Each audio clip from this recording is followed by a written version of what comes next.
নমস্কার, শিউরিস কুকিং চ্যানেলে আপনাদের সবাইকে স্বাগতম।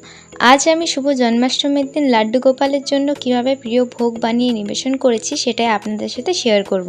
আশা করি আপনাদের সবার ভালো লাগবে। তো প্রথমেই আমি বানিয়ে নিয়েছি তালের ক্ষীর। তালের ক্ষীর বানানোর জন্য আমাদের তাল লাগবে। তালটা ছাড়িয়ে নিয়েছি, আটিগুলো ছাড়িয়ে নিয়েছি, তারপর তালটা ভালো করে আমি ঘষে নিয়েছি আর তারের পাল্পটা বার করে নিয়েছি। কীভাবে করেছি আপনারা দেখে নিন।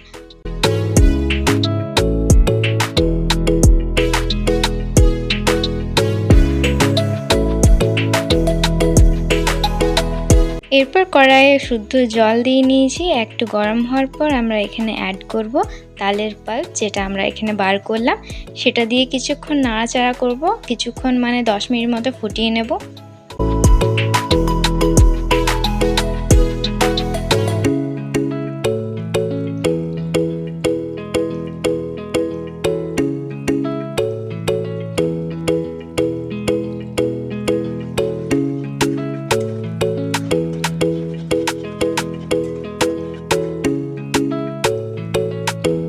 এখানে আমি এরপর অ্যাড করব গুড়।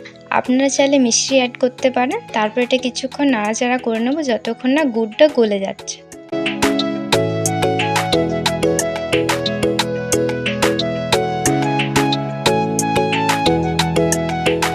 যখনই এই মিক্সচারটা হালকা কমে যাবে তখনই আমরা এখানে অ্যাড করব দুধ। আমি এখানে 2 কাপ দুধ অ্যাড করেছি, আপনারা আপনাদের অনুযায়ী অ্যাড করবেন। এটা আমরা ততক্ষণ ফোটাবো যতক্ষণ না এটার কালারটা চেঞ্জ হয়ে যাচ্ছে আর পরিমাণটা একটু কমে যাচ্ছে। তারপর ভালো করে ঠান্ডা করে একটা তুলসী পাতা দিয়ে লাড্ডু গোপালকে আমরা দিতে পারি। এরপর আমি বানাবো তালের বড়া। কিভাবে বানাই চলুন দেখাই। তো প্রথমেই আমরা একটা জায়গার মধ্যে নিয়ে নিয়েছি 2 হাতা পাল্প, তার সাথে অ্যাড করেছি 1 কাপ মতো সুজি আর 2 হাত ভরে ময়দা।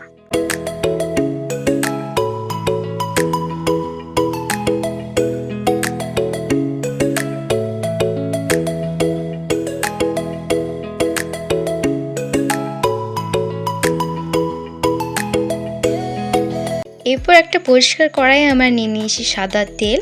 আপনারা চাইলে ঘি দিয়েও ভাজতে পারেন। সাদা তেলের মধ্যে একটা দিয়ে ফার্স্টে দেখে নেবেন কীরকম ভাজাচ্ছে না ভাজাচ্ছে, তারপর সবগুলো দিয়ে ভাজবেন, হালকা লাল লাল করে ভাজবেন।